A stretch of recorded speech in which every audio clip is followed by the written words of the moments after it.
Good evening, everyone. Good evening. Thank you so much for being here. My name is Dr. Njeri Mwageru. I'm the Senior Futurist at the Institute for Futures Research.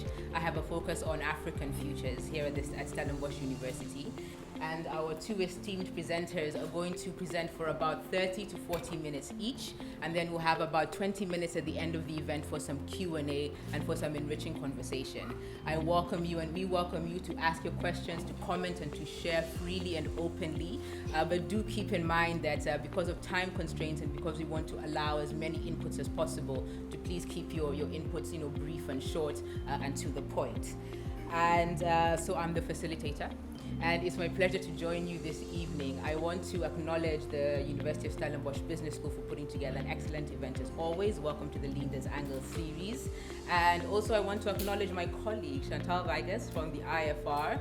This topic for this Leaders Angle seminar was really her brainchild, and she's been championing this particular conversation here at the USB. And we're very excited that we received the necessary support to start having these conversations in a more formal context. I want to set the context a little bit to open the conversation for our speakers. We are excited to have this Leaders Angle because we really believe that in having such a conversation, we are pushing frontiers, we're pushing boundaries. And this is not to say that we're looking into the weird and wonderful or the last frontier, not those sorts of boundaries. I mean, we're pushing parameters in terms of pushing the borders of exclusivity and pushing for inclusivity of everyone.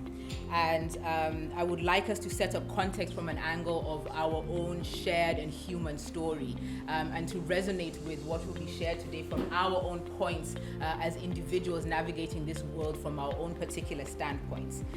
We believe that the issue of exclusion stretches across not just gender diversity, sexuality, but also race, class, income, culture, religion, background, you can name it. There are multiple isms that we need to negotiate. So we would like to propose that we frame the conversation this evening, yes, through the lens of looking at LGBTQ+ in business, but using it to interrogate and to have conversations at deeper levels around our values and as how we associate as a collective humanity. And in talking about issues of human rights, belonging, inclusivity, I think these are themes that stretch beyond the LGBTQ+ space, even though this will be the particular focus of the conversation today. So to have this particular conversation, but to have a lens to a broader exchange and perspective as well. And we believe the business world, and we're pushing the boundaries here, is a good place to have this conversation. Why? Because in the business world, we see a lot of interactions amongst different types of people. We also operate within parameters of structures, systems, institutions, policies that shape our behavior, that guide how our organizations and businesses perform. So it's a good microcosm to engage some of these issues, even as they have broader relevance in our societies, institutions, homes, etc. So that's the context. And also the USB is a fantastic place to have this conversation because we're in the business here of training not only future leaders but current staff that are engaged within their organizations. And we're engaged in shaping the leadership, in shaping the individual and group capacity of those that engage in the USB to go back to their workplaces, to contribute to the business world in a way that's progressive, inclusive, and has impact, transformative impact. So I welcome us all to engage. If you're new to the space, I hope you learn something new. For those that are actively engaged, I hope you will resonate with some of what is shared, and I hope that together we can begin to problematize some of the issues we all engage with, but from the particular lens of LGBTQ+. So that's me setting the context, and it is my absolute pleasure to introduce our first speaker, Galeen Verdijk. She is a psychosexual educator and nurse therapist. She's been in the field for 27 years. And she has her own consultancy, Second Sight Consultants, and she does training around sexuality and gender and issues of inclusivity as well. She has a wealth of experience. I'm really looking forward to hearing her insights. Just to give you a little bit more background, when I started doing this work about 15 years ago, it was the times when things started to change in South Africa in terms of same-sex marriage, etc., and working specifically in the healthcare sector to help people understand sexuality and gender and all the diversity in that spectrum a little bit better. And yeah, by hook and by crook, something happened. A friend of mine went through quite a difficult time and asked me something specifically of what does it mean if her male partner had a same-sex sexual experience. And what I did was I took a white serviette, a napkin, and this is what I'm going to do with you today, and who've, I believe, touched the lives of thousands of people. I've trained more than 30,000 people internationally up to date, how this actually started. But it is also based on theory. It's based on queer theory and it's based on feminist theory, but it is not in your face.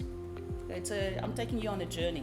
So that's the one thing. It was literally developed because somebody needed to understand what's these different words that we use. Is he gay? Is he bisexual? Is he what we nowadays call in public health terms men who have sex with men? What does it mean? And that's how it was born. And then in the meanwhile, how it adapted, because that's what the fluidity model is all about. Sexuality in essence is about fluidity. It's just that for most people, they find comfort in the binary. But just to give you an idea of what the aim of this session is specifically about, is to deconstruct fixed and linear notions of sexual and gender identity and sexual behavior, and to address heteronormativity, that big word. I'll talk about it a little bit, and the reduction of stereotypes and debunking of myths. Open your mind. Most of you in this room, probably, I'm preaching to the choir, I get that. But even often, some queer people do find this work quite challenging for themselves and their own journey of understanding themselves as well. I'm going to push your buttons. I'm just warning you. But I want you to know that I'm doing this from a place of love and understanding, a deep understanding of process, and a deep understanding of how something like a sexual and a gender identity is not something that comes overnight to us. We are marinated in guilt and shame. We come from places, no matter, even if you grew up in a home that was not religious, I promise you the systems we are living in, our school systems, our educational systems, our health systems, do support the binary. And therefore, no matter who you are, some things are not going to make you quite uncomfortable. But know that it comes from a place of love and compassion. When you look at binaries and boxes, a binary is what we know as two. The one or the other. And what's important to understand about the binary in terms of gender and sexuality work is that the one is in relation to the other. So if we look at the binaries as I'm going to introduce them to you now, is that there's a binary in each of these boxes that I'm going through. And that binary, the one is in relation to each other. It's deep. We have a deep understanding of what we perceive as the binary. Boxes, of course, it's just that tongue in the cheek, how we put people in boxes, but mostly ourselves. How we have a certain perception of ourselves as a gendered and a sexual being. Even as a queer being, we have a certain perception of ourselves, and we tend to, especially in the coming out process, tend to put ourselves in a specific box. But I'm going to tell you now that that can also shift. But the most important part is the or not part. And if you can see it, that there is an exclamation mark after or not. It's not a question mark. People often confuse biological sex with gender, with sexual orientation, with sexual behavior. It is so much more complex, actually, to make the sex of a baby. That's what happens. So a baby is born, what do? We just check the genitalia, which is only one area that actually tells us what's the biological sex. And people have been living that lie for many, many years, believing in it, because, doctors are powerful.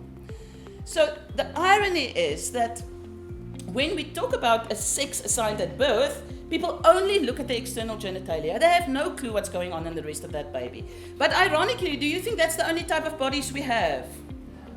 What kind of bodies do you know of? Intersex bodies. It's actually a myth that intersex babies are born with both external genitalia. There is not, I think if I can count on two hands in the world, intersex babies with both external genitalia. Okay, so we are arrogant if you have a typical male body and a typical female body if you think you're the only types of bodies in the world. And intersex, just the mere fact that intersex bodies exist, tells us that it challenges this binary notion that there's only two kinds of sexes in the world. What's the difference between sex and gender? Why is it not the same thing? So the irony about gender and the difference between sex is assigned by the world, usually a medical doctor or a midwife. That is not the baby's gender. The irony about gender is only about the age of 3 or 4 or 5. You can actually even see the difference in two babies in terms of their sex. Up until that point, we genderize them. Né? We put earrings in, we put them in pink or blue, we cut their hair in a certain way. We gender the kids. But up to that point, it's actually genderless. So we cannot use, in a sex education model, I cannot use male and female again, because that's just confusing. It works in the gender box as well, but in an educational model, it's just a bit confusing. So we use the terms specifically in terms of gender, the terms of masculinity and femininity. What happens to an individual if you do not follow that binary? Ridiculed, ostracized, lose jobs, lose their families, etc. So when somebody is identified with the male assigned at birth, and he uses male pronouns, and he's comfortable with that, comfortable in his body, and all those expectations that society gives to that identity, and he identifies with it and he's comfortable, he's a cisgendered male. Okay. Same for a cis female, with somebody who's assigned female at birth, and she uses she pronouns, and she is comfortable with the identity, comfortable with the behavior that is expected from her, often don't even question it because it's just so comfortable. There's nothing wrong with being a cisgendered person. Absolutely nothing. It becomes problematic when you think you're the only gender that exists. But there's nothing wrong with that. Okay. So again, there's something, of course, that challenges that binary. See, again, we know the mere fact that transgender people and gender non-conforming people exist challenges this notion that if you're assigned a certain sex at birth, you must act and behave and express yourself in terms of that binary. So, transgender and gender non-conformity, now I use just a couple of terms, androgyny, non-binary, there are so many beautiful terms for people who do not identify with the binary. People who do not identify with being a man or being a woman. Now, the wonderful thing about this is that both cisgender people and transgender people do not have to be specifically, absolutely in the binary.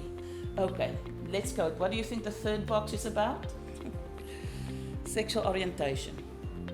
It's whom we love and feel attracted to, if you're lucky to love, emotionally, physically, psychologically, spiritually, intellectually, and sexually in the context of romance. It's whom you will build a life with if you're allowed to. But what is the most important part of sexual orientation is not this broad definition that I just gave you. It is about identity as well. I cannot tell you you are gay or lesbian or bi or hetero, straight or pan or whatever. You tell me. So I can stand in front of you as a sort of a butchy type of person, but I have to tell you that I'm lesbian identified. You don't tell me. And we never out people. Never. In this binary, again, there's two identities, the heterosexual identity and the homosexual identity. Also important to understand that a gay and a lesbian person's gender identity could be anything. Just like a heterosexual person's gender identity could be anything. I'm finishing off here, and this is my saying, is that having a penis does not make you a man, having breasts do not make you a mother, a man having sex with another man is not necessarily gay, and being heterosexual does not make you normal. Thank you very much, Darlene, for setting the context and giving us some academic background as well as some definitions that we can begin to understand with a bit more. Thank you very much for your work in raising awareness and also in pursuing the rights of non-binary people, especially in African contexts. As we know, it's a very, very challenging context in terms of the tradition and culture. And we've learned some interesting things about debunking the binary, respecting identity, and it's not necessarily about being right or wrong or comfortable. I think it's about acknowledging and recognizing these realities and beginning to engage in how we can accommodate these different identities and lifestyles within our business environments as a key social and economic construct within which we work with. Hi, good evening. I'm Coral. My surname is Dampis, and I'm all the way from Wellington. And although I'm working full-time in PAR, and also working in the community. And I'm so glad I also bring a lot of friends with, because there's a lot of questions in the community around the LGBT, and now I also find a lot of other information that is very valuable, which I can take back home or also in my community and inform how the presentation was being given to us, and also the other myths that we didn't know about it. And I also find out there's a lot of information that I didn't know regarding the LGBT family or community. I'm Delene van Dijk. I'm a psychosexual educator and nurse therapist by trade. Number one, I'm quite fascinated by USB taking this on. For me, that's a sort of a step in the right direction, talking about any kinds of diversity. So I'm pleasantly surprised. It leaves me as an educator doing this work for many, many years in Africa as a continent, is also internationally. It gives me sort of, it's heartwarming that business is also now joining in efforts to address sexual and gender diversity in the workplace. So it really is my pleasure now to invite our next speaker, Ron Adenal, who is both an academic and a practitioner. He's currently undertaking his PhD studies on the psychosocial healthcare needs of the transgender minority community in South Africa. And I think it's wonderful to have his inputs here because he has specifically, as a sexologist and sex therapist, he established one of the first sexual health clinics in a military context. So in discussing LGBTQ plus in a business environment, which is somewhat counterintuitive for those of us from a very strongly heteronormative culture, I think his work around sexuality and sexual health in a military context positions him very well to talk about some of the challenges of bringing these new ideologies, these new terminologies into spaces that are otherwise very conventional. So thank you very much, Ron, for being here. Yes. Thank you. Right, good evening. Following Delene is always such a challenge. So you got the fun sexologist, she did all of that. So I'm going to kind of take us on a slightly different tangent. And I've just put together some talking points. But maybe as an introduction, why I think I'm standing here and why I maybe think I might have something to offer is I've been working as a sexologist and as a sex therapist and a clinical social worker for over 20 years. And the area that I have specialized in the most in my work in the sexual health field has been with the transgender community. So besides my work in the military until I moved over to UCT and academia where I teach human sexuality, I have to date worked with over 267 is my last count, transgender persons, transgender children, transgender adolescents and transgender adults over the last 20 years. And specifically what I want to speak to tonight and what my understanding was with the focus on LGBTQIA in business is I'm going to specifically look at the transgender community and specifically look at the challenges that transgender persons face when it comes to the occupational environment and the work environment. The first area that stood out that needed to be addressed is the legislative framework. So I found that very early on when I was working with management teams is I needed to help the corporate environment understand that there is a legislative environment that supports the rights of the transgender person in the South African context. So firstly, with regards to that, we have the Constitution. The Constitution clearly states that diversity needs to be protected and that minority groups are protected. What a lot of persons in the business environment do not often know and understand is that the gender protections in the Constitution includes transgender persons. So it's not just the traditional sense of gender of, you have male employees and you have female employees. You may have transgender employees, the entire spectrum, thanks to Delian's presentation right now. The Constitution protects all genders, not just the traditional concept of biological. Then we have the Bill of Rights that articulates that in a very clear, unquestionable way. And it is our Bill of Rights that puts South Africa's Constitution and our Bill of Rights ahead of most of the world, where it is one of those few constitutions that clearly state you may not discriminate based on sexual orientation and gender, and the gender is unpacked with regards to that it includes transgender persons. Then the Labour Relations Act that has to echo what the Constitution and the Bill of Rights says also enshrines the rights of transgender persons within the work environment. So if you look at the South African legislative framework, no corporate entity or occupational environment has any grounds on which to deny the rights of a transgender person to transition and live their true authentic selves in the work environment. I have found that a lot of the work we're doing at the moment is that corporates are wanting advice, they are wanting guidance, and they are wanting to inculcate and develop more inclusive policies within their company policies, and are even adapting and adjusting their missions and their visions as organizations. So often we need to assist with that process as well. Then lastly, the work that I found myself needing to do is then working with the companies and organizations to facilitate the actual transition process in that environment. My name is Ronald Adnell. I am a clinical social worker, a sexologist, and an academic at the University of Cape Town.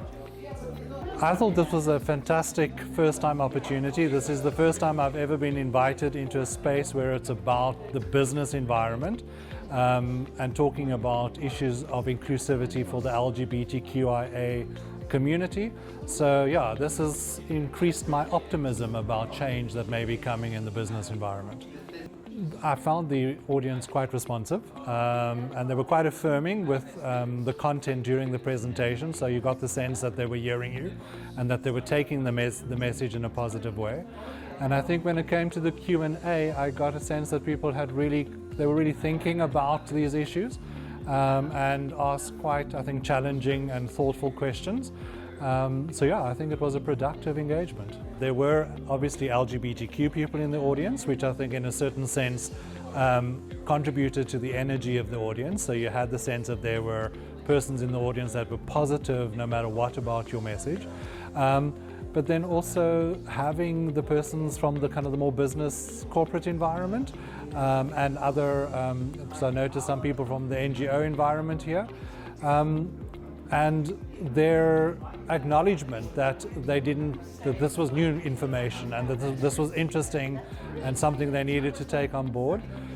I find having that balance is actually the positive. If it was only corporate persons and no LGBTQI members in the audience, it might have been a different experience. And the receptivity to the message and the engagement with the message might have, I think, possibly been a bit more challenging. We need more platforms and more conversations like this, and we need them. This is, for example, this is a university environment, which is already a progressive environment, an environment that's about, tackling issues, it's about questioning, and it's about learning. We need to take these kinds of conversations into platforms in the business environment. It would be interesting to see if we were having these conversations in the boardrooms, in the staff training rooms of various companies and organizations. That's also where I think it needs to go.